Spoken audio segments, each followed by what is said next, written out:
All right, what's going on, guys? Welcome back to Class Clown. Today, I have something very, very special for you guys. I'm excited. This is the thing I've been teasing for the last couple of weeks. This is something that's kind of near and dear to me. If you look around, you know that. But I'm joined today by a good friend of mine. You may have known or heard him on a couple of shows like One Piece, Fairy Tale, Black Clover, Decadence, Attack on Titan. You may have even seen him on Lawman Bass Reeves. I am joined today by Brian Mathis. Hey, Mike. Brian, what's going on, man? Oh, man, I'm glad to be here, brother. It's awesome. Yeah. Glad to have you here. So maybe we should give him a little background. All right. Well, we met at the craziest place. We met at work. Yeah. And I found out what you actually do. Because a lot of us that work over at the job, it's just a second income, something to have a little play money. Right. But you are an anime voiceover actor. Right. So tell me about that. Like, how does one get there? What is the journey like? Walk me through how we got in this realm. Let's see. I've been doing voiceover for quite a few years, but I started doing voiceovers for Funimation, now called Crunchyroll, in 2007. And the first show I did was a show called Hell Girl. I did one episode of that show, and I think I now have about 140 different titles out there. So it's just been a journey, going to the studio, and I've been to their. Let's see, they used to be in North Richland Hills, Texas. Really? And then they moved to Flower Mound, Texas. Okay. And then when they became Crunchyroll, they moved to a brand new studio in Coppell, Texas. Okay. And so they just keep moving north and east. So Crunchyroll is based in Texas. Yeah. Wow. Yeah, okay. Sure is. That's new to me. I never knew that. Yeah, they have. I believe they have an LA office. Okay. As well, but all of the dubbing is happening in the Dallas-Fort Worth area.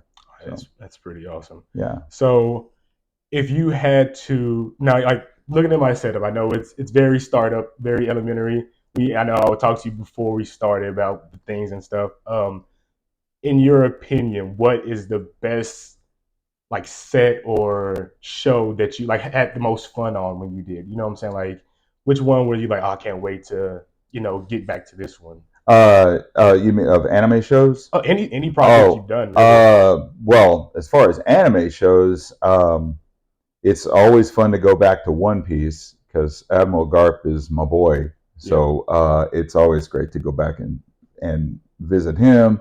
Also, we just finished season 2 of Ancient Mega's Bride. Okay. And so that's been exciting because that was about a 4 or 5 year lull before the second season finally came out. Gotcha. And then, I realized you were talking about what was like my favorite setup and that kind of thing. There's a show I did called Space Battleship Yamato, or Star Blazer Space Battleship Yamato 2199, which is a reboot of the show that was done in the 70s, I think. Okay.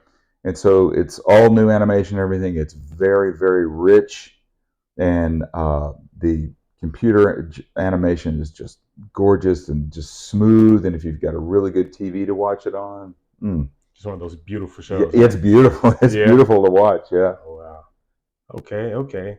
Yeah, I don't know. I've always I find it interesting just to think about, because me, you know me, I'm goofy. Yeah. So I would just walk around and probably just randomly do like voices Yeah. that people would know. Did Yeah. you ever do anything like that? Oh. Just pull out an Admiral Guard just out of nowhere, or maybe like Zach from like Attack on Titan. You just like that's happened before. Yeah. I was actually teaching a voiceover class last night, and I was given some examples of something, and I just kind of went into the Garp voice, and one of the guys in the class said, I hear Admiral Garp in there, man. It's like, oh, okay, cool. But yeah, yeah, that happens. That happens sometimes. Yeah, I was gonna say, especially I bet if it's a character that's so recurring and you do it so many episodes or so many takes, so many Yeah, lines, I'm right, pretty sure it's like gets embedded and it's like right, yeah, right. And there's a few of my characters that sound more like me, what I call my living room voice. Basically, what we're doing today. gotcha. That's the same. That's the sound that we're using. So it's a little funny for me to listen to it because I go, I just sound like I'm just kind of talking. It's just you You know, talking. just me talking. I mean, even though I'm playing a character, it's just like, well, okay, It's me, but it's that's it's me. not. But Yeah. yeah. That's funny. I just came from seeing a movie, Boy Kills World, Mhm. and it's actually voiced over like as they do the action scene. So Mhm. it's the main character instead of speaking, it's just a voiceover. Have you ever thought about doing like ambitions for like a movie or something like that, where you could Um, do like maybe an intro scene or a voiceover scene for a character? Yeah, I've done a couple of Japanese films uh, where I had to voice over the live action. Gotcha. So and that's cool too. Yeah. It's also funny because you're looking at a real looking at a real film rather than an animation. So and you're throwing the English on top of their what they call flaps, Hmm. and they try to make them match as close as possible. They really are meticulous about that, which is cool. Yeah. Um, so they really work hard trying to make them work. It's not like Like the the old ones. the old days, like Speed Racer, where they just didn't even try to sync Oh up wow. anything. Yeah. Yeah. But Yeah. in that it's charming in its own way Yeah. because most of us grew up on it, so we don't care. Yeah, long as it's a good movie, yeah, it's a good Right. action. Hey, whatever. Yeah. It's little things. We try not to nitpick too much. So yeah, but yeah. I mean, I don't know. I was personally thinking about that. I was like, man, I could just imagine waking up one morning and just picking up a phone and be like, oh, I have to read like five lines and just something quick in Yeah. quick situations where you do just like run in the closet or something that's Hmm. not just knock it out. Yeah. Yeah, for the most Yeah. part. Yeah. Uh, I've I've had to do that where I went into the studio and recorded one line. So you had to travel all the way up there, and you go up there and you do the one line, and then you're done. And that's But the day. that's the day. So Yeah. um, and of course I've done the other things that were lower budget that you're recording at home sometimes, and it's taking you hours and hours. Like if you're doing an audio book or something like that, Okay. you Gotcha. know. Um, and that is very time consuming and taxing on your voice and all that kind of thing. And of course, I think I might have told you before, we had to we did some remote recording from home during the pandemic. Hmm. That's like right before I met you and all those other guys. I was recording from home. Hmm. So that was its own set of challenges because you're not just going to the booth. You're going to the booth in your house, but you're also manipulating an iPad. You're manipulating your phone. You've got one earphone that's got the audio feed to the anime that you work on. You've got another headphone that is linked to the phone, so you can talk to the people that you're working with. Hmm. You know, Oh, so so you're like doubled it. Oh yeah, so I had wow. like an earbud in one ear and I had a headphone on this ear, and so it was pretty crazy. It's like trying to like pat your head around your Totally, stomach at the same time. yeah. It was like exactly. I've told it was like having spinning seven plates in the air. Just so much coordination happening at the same Wow. time. But it was fun, Yeah. but it was also nerve wracking because you're going, you know, you're just trying to get everything right. And Hmm. they're saying, okay, you got to move this level down. You got to save this file and move this over here. You're hoping that you're doing everything right because you're doing somebody else's job uh, just out of necessity because of the way that this whole thing kind of played out. Yeah. Um, but it was also extremely clever how they came up with the whole process of how to do it. So that in itself is like, well, I don't mind the thorns on this one, Yeah. because it was quite an experience. Yeah. So So that's something that's kind of can stick with you for a while too, oh yeah, especially like because you were basically your own IT guy, your own editor, your own yeah, producer, your own yeah. director. And then once all of that was done, it got sent over to them, and then they manipulated it the Mm-hmm. way that they needed to. Um, Something just jumped in my head and it left. Like if you listen to, let's see, if you listen to Decadence, Mm-hmm. you listen to Fire Force. Um, I did one episode of My Hero. Uh, all that was from my house. Gotcha. So it's weird when I listen to it now, Yeah. because I'm going, man, I was sitting I there in my remember house that day. and I was sweating because I had to have the air conditioning off, and I'm sitting in my underwear Yeah. Yeah. recording because you can't have all that extraneous noise. Yeah. No And rubbing or yeah, anything. you can't have any of that, and you can't have that airflow. Yeah. And there's sophisticated software that will take that out, but we had been instructed to have our space as dead as possible, Yeah. to make Making it their look job as easier. easy. Gotcha. Yeah, yeah. So it made for a cool adventure though. Oh yeah. That's like you probably looking at those scenes like I remember that day. I had woke up that morning and I ate this and then I had to do this. Yeah, Oh, yeah, that's hilarious. It's like yeah, just one of those trigger moments, just yeah. flashback. They'd go, okay, we're going to take a break for about 15 minutes, and you'd run over and turn a fan on and drink some ice water and, Yeah, trying to rehydrate. you have a towel off, and go at it again. Hey, but that is pretty cool. Like you said, it's a unique thing, and then you overcome a challenge. So it's like it's something you can like today. You looking back, you laugh at it because it's like, Yeah, wow, all the things we have to do to get this out, and for the product to come out and to still be amazing yeah, and sound quality and stuff. Knowing well without them knowing the obstacles that yeah. were there. So that's pretty cool. Like knowing that backstage.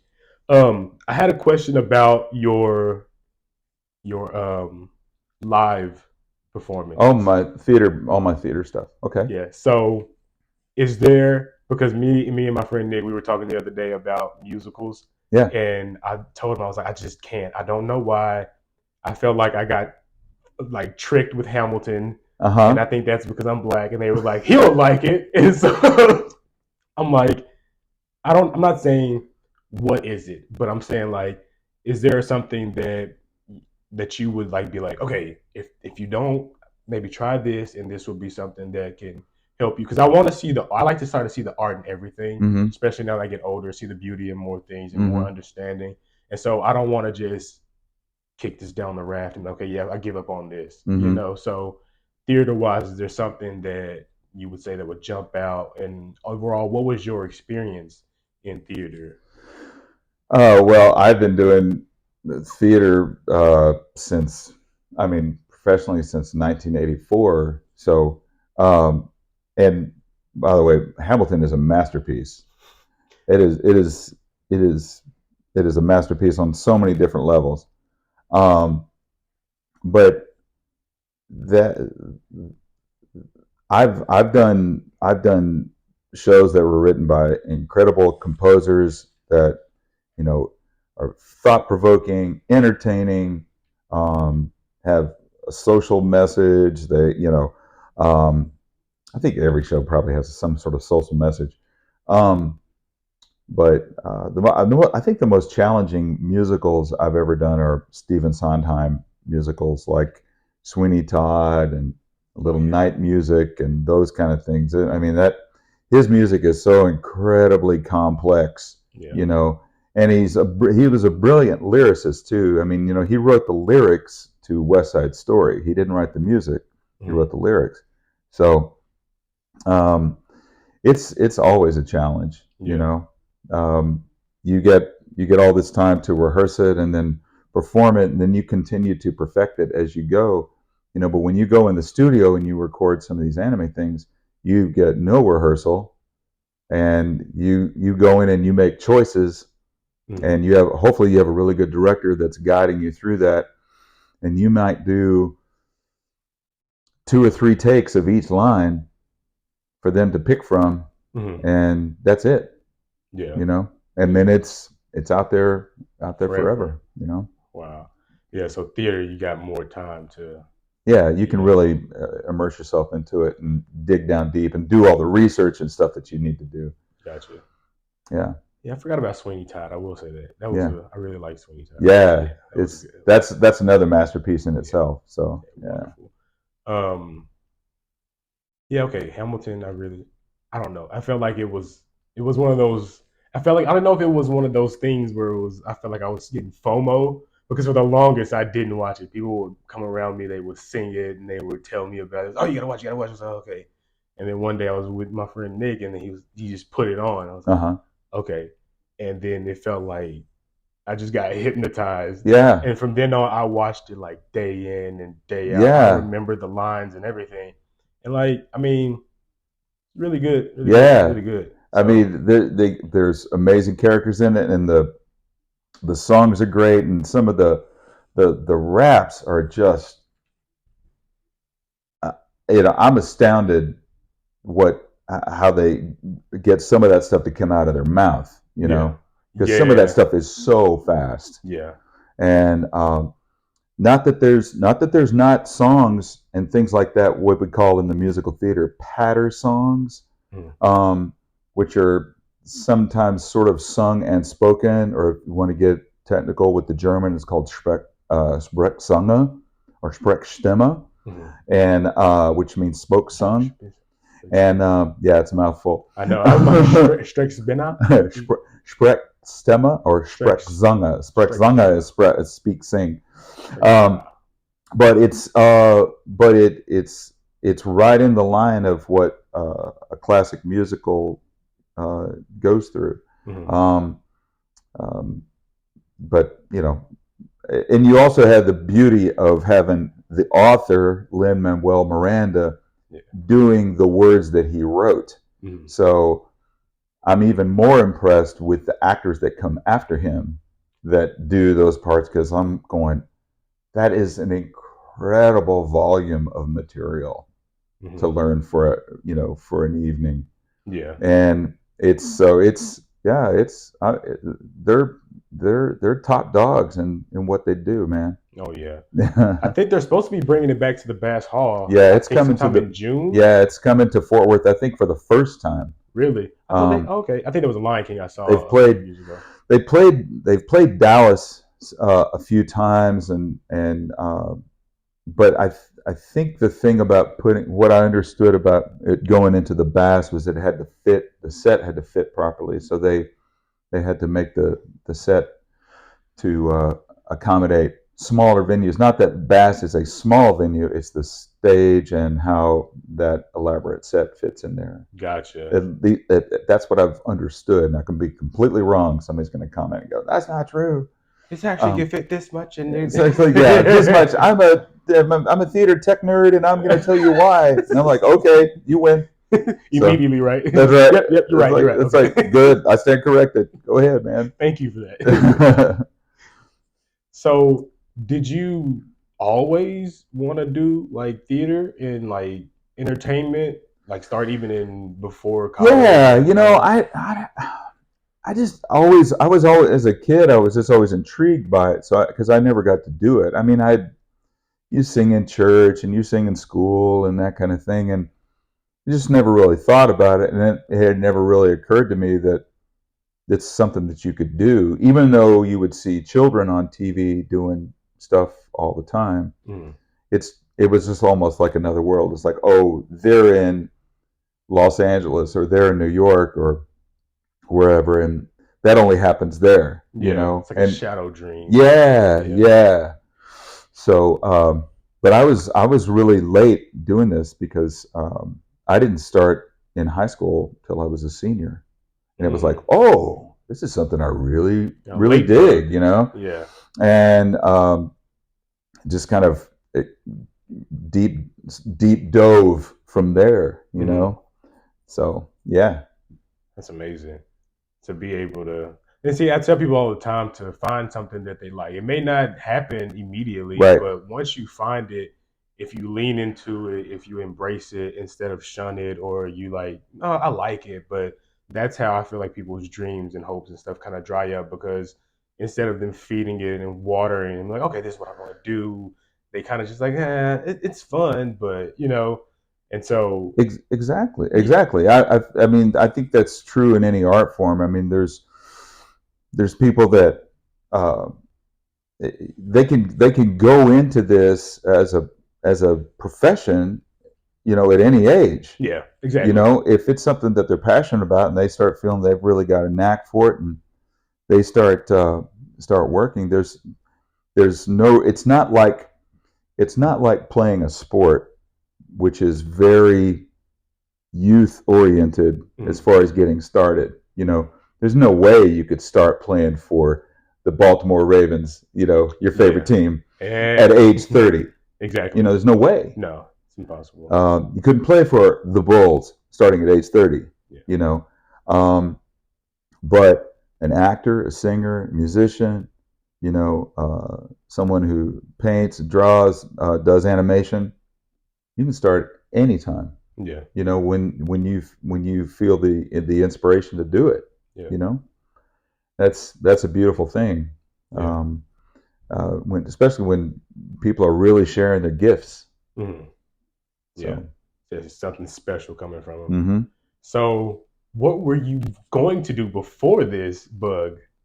Like, do you remember, like in high school, you were maybe thinking about doing engineering or maybe architecture? no, I wanted to be a musician.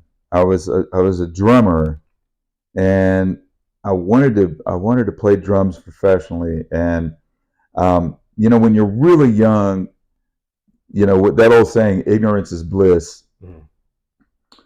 And there's really there's really so many good people out there, players of all kinds of instruments. And I knew that I had some pretty good skills at 17, 18, but it was going to take a lot for me to go to the next level. So I was in that place of going, man, if I go to a music school, I'm really going to have to, you know, uh, go full on into it, which I was Yeah, ready to. I was yeah, ready to, full commitment. yeah, and I was excited about that. And so I knew that I wanted to get better. But when I started performing, it was a different kind of thing. It was like, wow, this is really natural, and it just seems to be something that I already do really Hmm. well, and I could really see myself developing it quickly. Yeah, Or well, any kind of art form, it's a long-term commitment. You're always learning stuff. I'm continuously learning stuff. yeah. Um, but yeah, it was one of those things. And I don't tell the story very much. When I was a senior in high school, I don't know if they still do this, but do the military recruiters still come out and talk to boys when they're in high school, when they're Um, seniors? I don't remember them doing it to our school because I was in football and they didn't even let them get Yeah. close to us our senior year. I Yeah. remember practice and I don't home. even know how this happened. I had a I'm I pretty had a sure they did. Matter of fact, I'm pretty sure they did because one of our seniors who graduated, I remember one of the games he ran out with the American flag because he had enlisted. uh-huh. And so it was one of our home. I want to say it was our homecoming game, Yeah. and he runs out leading the pack with the flag. They had everything for him, signs. They already had pictures. Like Yeah. he was like committed to going and stuff. So Yeah. I guess they did, unless he just made that It was decision. one of those things, man. I had a recruiter get in touch with me from the Marines, Mm, the Marine Reserve, actually. And this guy came to my house, and he was explaining and everything to me. And I was, being a musician, that's what I was mostly interested in. And he said, "Well, you could audition for the Marine band and all this kind of thing." And yeah. and one thing I'll say about military players, they are the best of the best. Mm, I mean, when they talk about iron sharpens iron, Yeah. Man, those men and women are top drawer players. Yeah. And so I was excited about that. I was like, wow, this is going to make me really good. And I still don't know if I want to do this because there was this commitment that I had to make, and for so long. And at the same time, I had an audition for a show out of town. It was my first professional thing, or the first thing that I got paid to do. And I said, well, if I get cast in this show, I won't do the Marine Reserve, and I'll just keep doing this. And if I don't get cast, then I'll go to college and I'll go to the Marine Reserves, and that'll be it. And that'll be my path for a while. Yeah. And I got cast in that show, and I said, well, I guess I'm not going to the Marine Reserve. What show was it? It was the Texas musical drama, which is up in Palo Duro Canyon, Texas, outside of Amarillo.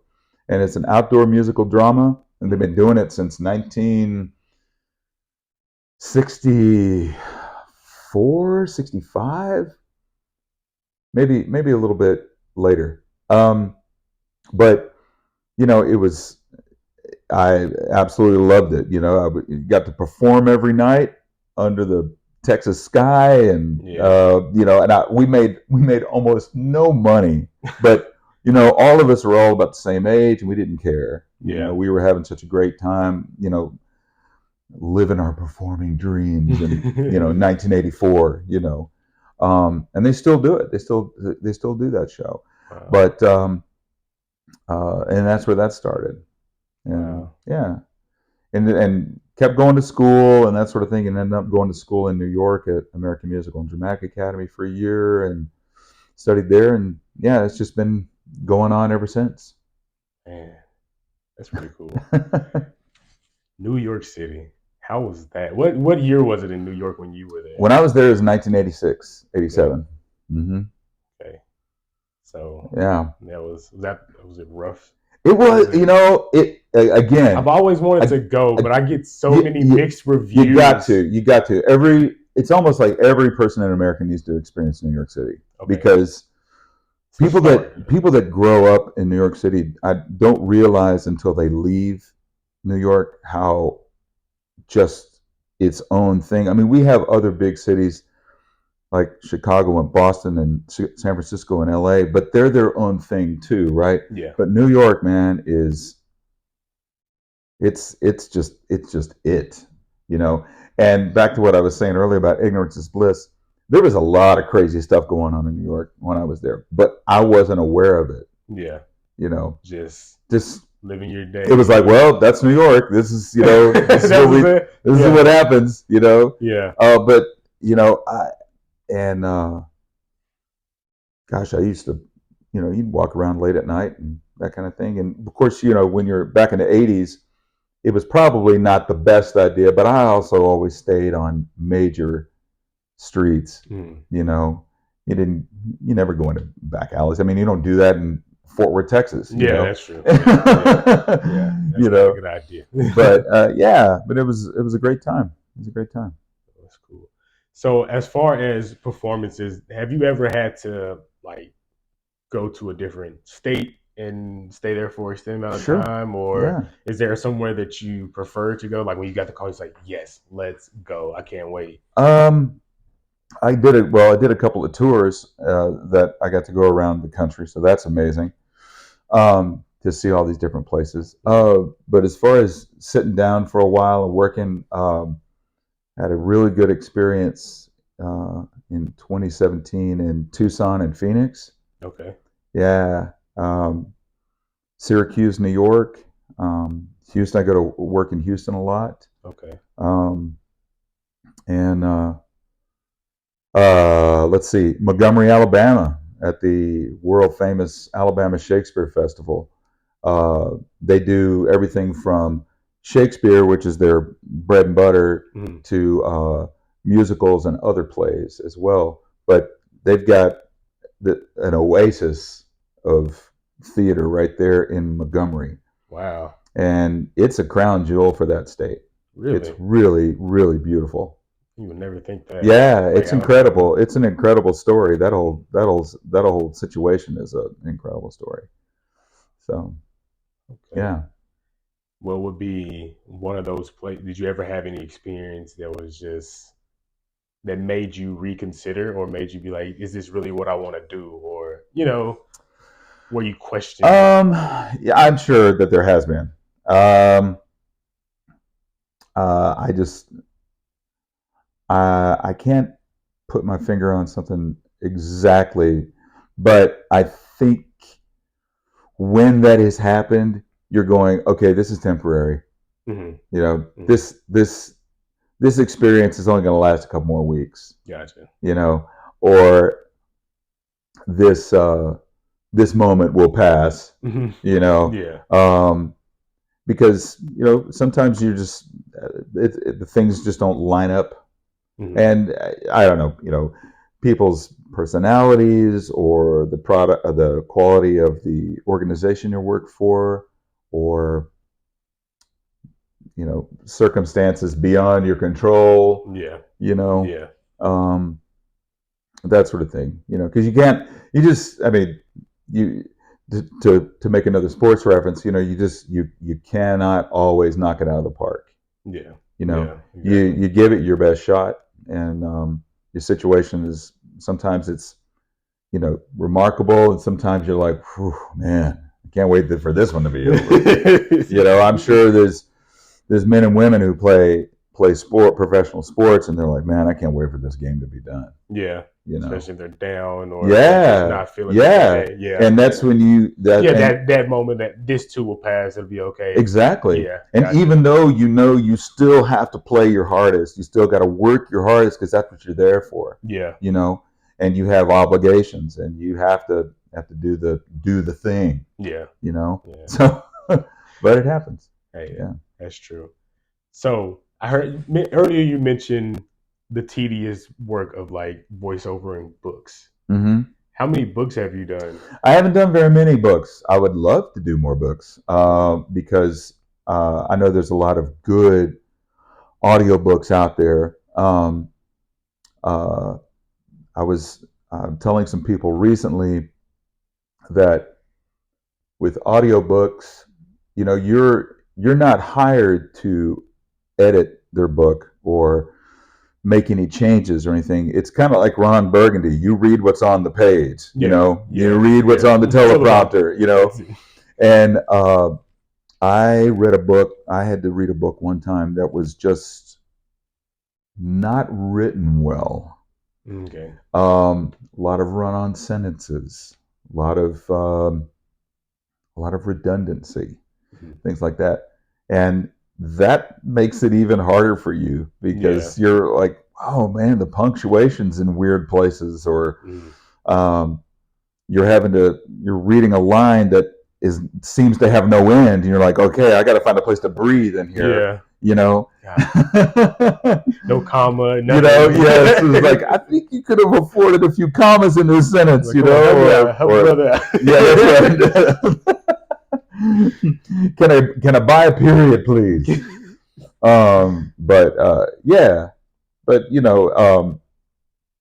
and you and your folks that listen to you, when you're listening to a really good audiobook or episodic podcast, Mhm. um, if the material is good and your actors are good, it draws you in, Yeah. you know, and which is true of any kind of audible art form. If it's good, and good is relative, of course, but if it's well written, that's not as subjective. It either is or it's not as, Yeah. you know. Exactly. Yeah. So yeah, it could be a long process. Recording audiobooks takes a long time because you might listen to an audiobook that's 6 hours. Some of them are 18 hours. Some of these unabridged things. Mhm. It didn't take them 18 hours to record it. Yeah. One time I was on a crazy road trip and I was listening to A Tale of Two Cities, Mhm. and it was like 24 hours long. Jeez. So whoever recorded that, they probably recorded it over a couple of weeks. Just because your voice can't take it. Yeah. You probably only record. I don't know if I was recording something that long, I'd probably do maybe a couple of hours, maybe take a long break, go back and do another couple of hours, and then be done. And then the next day, hit it again. Yeah.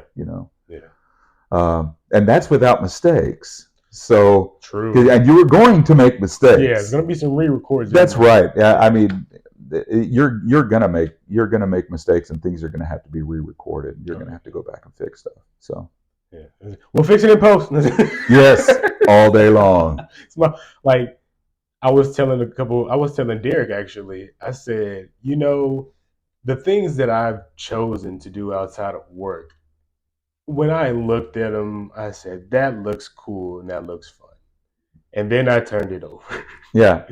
And so I've been using fix it in post so much lately. Yeah. Or if I'm working on like some t-shirts or something, I'm like, okay, I'll just use that shirt because I don't want to order this one, because if I order this one, and it's like nothing is ever at face value. Oh, right. When you look at it. Oh, yeah. And so I always make sure I try to keep in mind, like you said, this will pass, we'll get through it. And something I was going to ask, I heard that when it's something that you really like, something you're passionate about, something that you want to become your lifestyle, it takes about a minimum of 8 to 10 years for you to be at least proficient in doing that. Something, not even excelling it.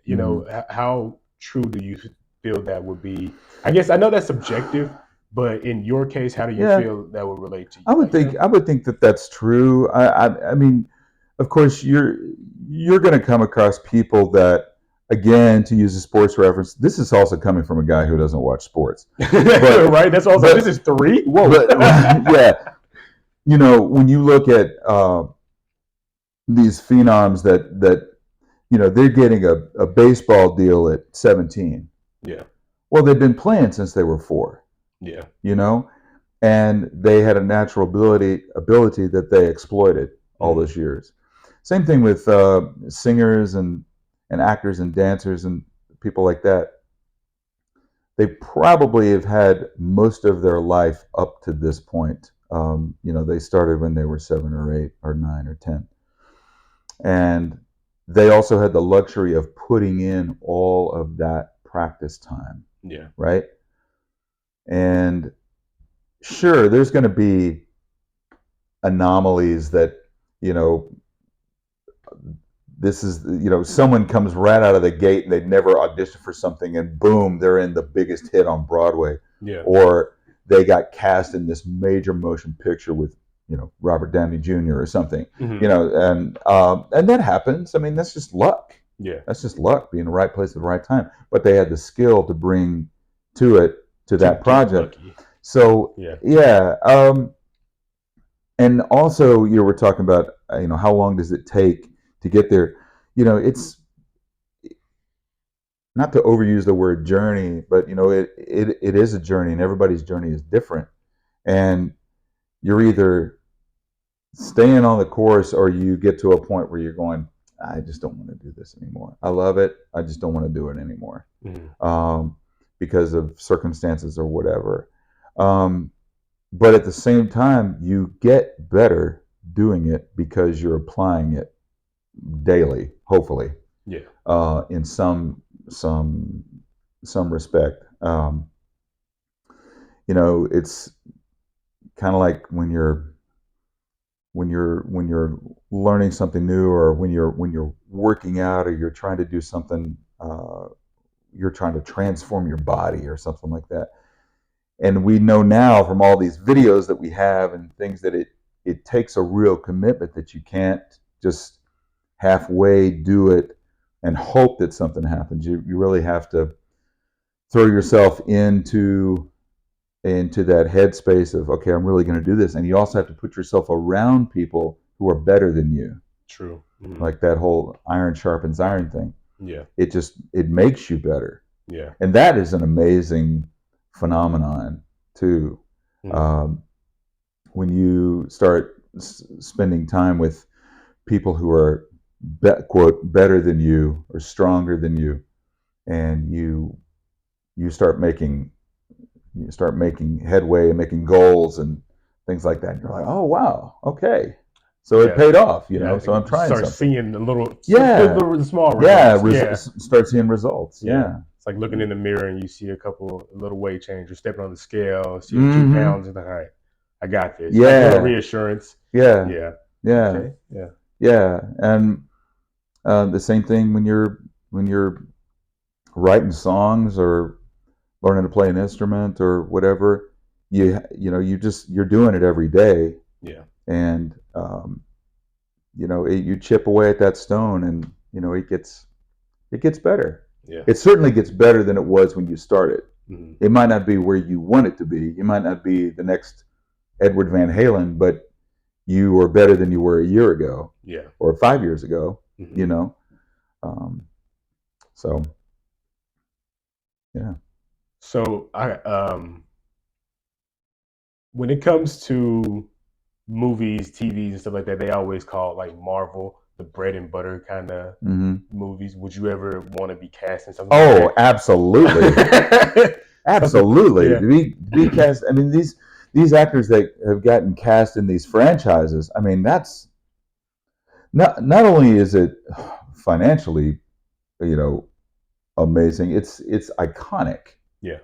It's truly iconic. I know that's a way overused word these days, but it's like being part of the Star Wars, canon. Mm-hmm. You're like, whoa, you were in a Star Wars film. You were in a Star Wars series. It's a huge thing. So if you're in a Marvel series, I mean, how many people do you know that have gotten together with their buddies and said, all right, we're going to have a Marvel marathon, and all weekend we're going to watch Marvel movies. Yeah. Because it's iconic. People like it. And,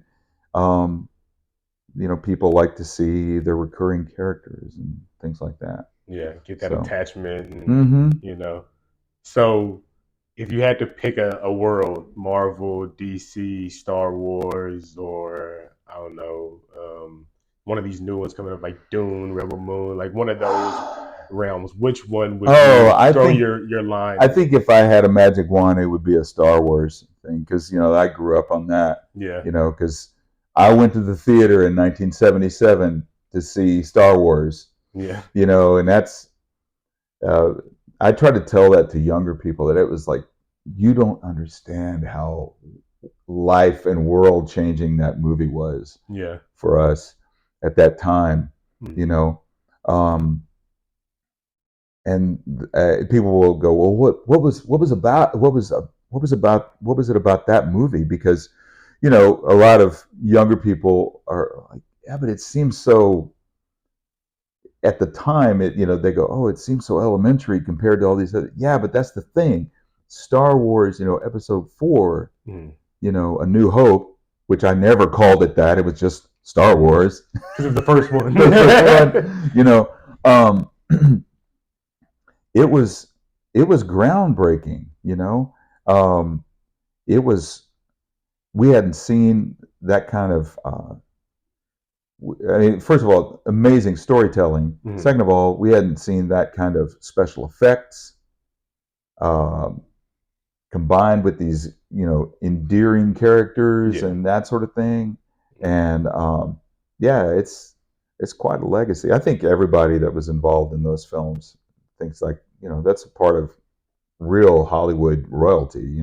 Oh yeah, legacy for real. I mean, I'm sure Mark Hamill and Harrison Ford think they're lucky stars for that franchise, even though they did, other great films and other parts of their career that were amazing. Yeah. But without that launching pad. Yeah, for real. Yeah.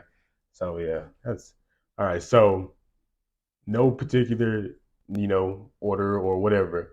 I want to know, what was your best job, your favorite job, and your worst job? Now, this doesn't have to be theater, entertainment. This could be when you were throwing newspapers or something, or it could be whatever, because I've been, someone told me, it was like, Mike, you always have a lot of jobs. Like, this was before my, like the job I'm at now. I kind of moved around quite a bit. I think the max was like 2 years, and Mm-hmm. I was here, and even now people tell me, "Why do you do so much? Like, why you always got something going on?" It's like I don't know what it is, but I always have a drive to have I something think it's going. because you're trying to find what feeds you. Yeah, Not in the literal sense feeding you. I mean, that's eating is good, yeah. but Eat what people. really feeds your soul. You know Yeah. what you get excited about. Mm. You know, gosh, there's been a lot of really good things that I did that I personally were fulfilling to me. Oh man, there's so many. Um, the times the times that I was on the road doing some tours was just great, um, because you were in a different city every week, Mm-hmm. and you were getting to see all kinds of things, and you're performing for different kinds of crowds, and the different crowds are different in different cities, and um, yeah, I don't know. I guess I've got that kind of nomadic spirit. It's just like I love to get out and travel. Um, what's the worst thing? Oh man, I've had several of those. It's just jobs, you know. Yeah. Um, gosh, I don't know. I tell you about that time I was hired as a paint associate, and I'm colorblind. No. I really like that job too. So I applied for Home Depot, right? Mm-hmm. And I applied for the front desk because I'm like, I don't want to do anything crazy. Cashier should be something simple to get in. I was just looking for a job at the time. I go and I interview with the cashier associate, the supervisor, manager, whatever, and they're like, "Oh yeah, you're great, dude. When you send call back." Okay, cool. I go home. I get a second call. They tell me come back. I then interview with the other manager who was like, cause I guess they had departments. Each manager Mm-hmm. had their own department, and he was over like paint front and the front end and some other stuff. So somehow he told me, he said, I know you applied for cashier or sales associate, but I think you're a paint guy. I said, huh? A paint guy? He's like, yeah, I think you'd be great in paint. Let's get you over there. I said, there's one problem, sir. He was like, yeah, what's that? I said, I'm kind of colorblind. And he said, oh, you don't have to worry about it. They do it stuff. You don't have to worry about the color at all. So I go in thinking, oh, okay, it's pretty simple. My first day, they show us how to mix the paint and stuff. Mm-hmm. So all the paint that's on the rack are just bare white. There's no Mm-hmm. color in them yet. You pick the paint swatch. You go over to the counter. We scan it, and we select which color it is, and it drops them just perfectly Right. in there, right? But there's a thing called color match that they didn't tell me about until someone gave me a piece and said, "Hey, can you color match this?" Ah, hours and hours and hours. I would be like, just walk around the store. I got it. Yeah. At the end, I'll paint it, and then I would have to put a little swatch and make sure, because during the paint match, you have to add little drops and pigments of purple or yellow or orange Mm-hmm. or red, whatever it needs, and like by the droplet, and it can affect the whole canister. Yeah. So every time I'm taking it out, I'm just hoping that I'm getting closer and closer. And I think that would probably, it wasn't the worst job, but it was probably one of those jobs where I was like, Yeah. here we go.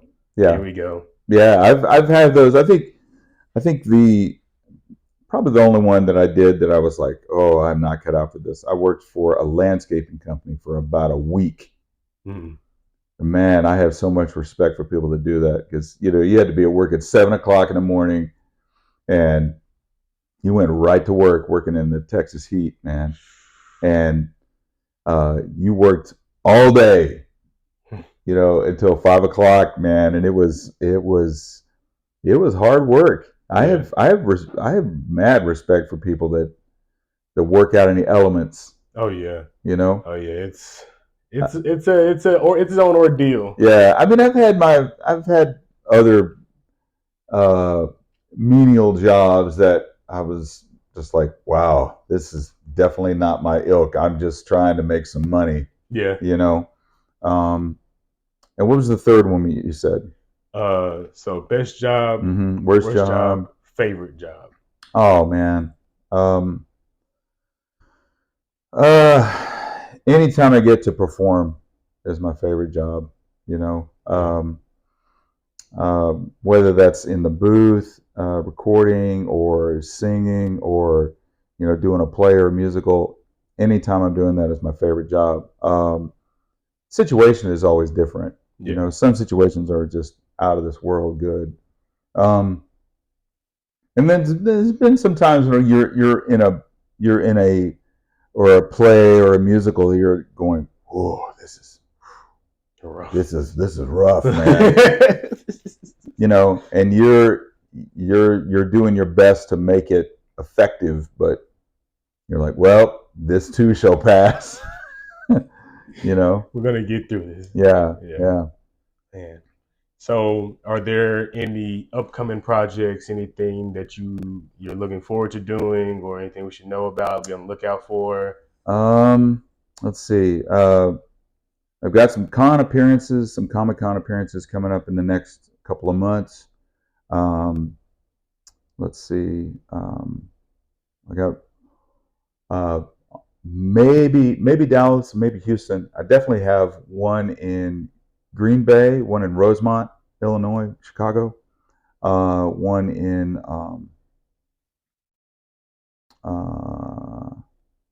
but definitely definitely one in Houston. Yeah. Um, and I've got a movie coming out in the summer. I shot this in Claremore, Oklahoma. Okay. And it's called King Ivory. Okay. And that comes out, I think, in July. I think that comes out on Amazon Prime. Nice. Okay. I think, yeah. And I have forgotten all the stars in that movie, except for Melissa Leo, who was an Oscar winner. She's definitely in it. The other two main stars, I've forgotten their names all of a sudden. This is terrible, but it's about the fentanyl crisis in prisons, and it's pretty cool. Yeah. It was pretty cool to work on that. So yeah, definitely gonna be looking out for that. Yeah. You know me. I'm all about documentaries, crime, puzzles. I don't know. My mind always feels like a puzzle. I'm just trying to put stuff together. Yeah. I guess it keeps me occupied. That's right. That's right, man. But thank you guys for coming in the classroom. Again, this is my guest, Brian. It's been fantastic having you. Thanks. It's been a pleasure, man. Wonderful. We've been trying to do this for a while. Yeah. Like I said, this is that other side that I'm like, oh yeah, there's like the label, the instructions are on the back, and you just open the toy. You just let's get to playing, and then you're like, oh, there's more stuff on the back. Yeah, I got to do all this. Oh, well then. But thank you again. Yeah, my pleasure. And you guys be sure to come back because we got some more interviews coming. I got some more stuff cooking. Like I said, mine's a puzzle. Can't wait to put everything out so that way I can get some rest at some point in time. But I've been Mike, and again, thank you guys, and keep clowning.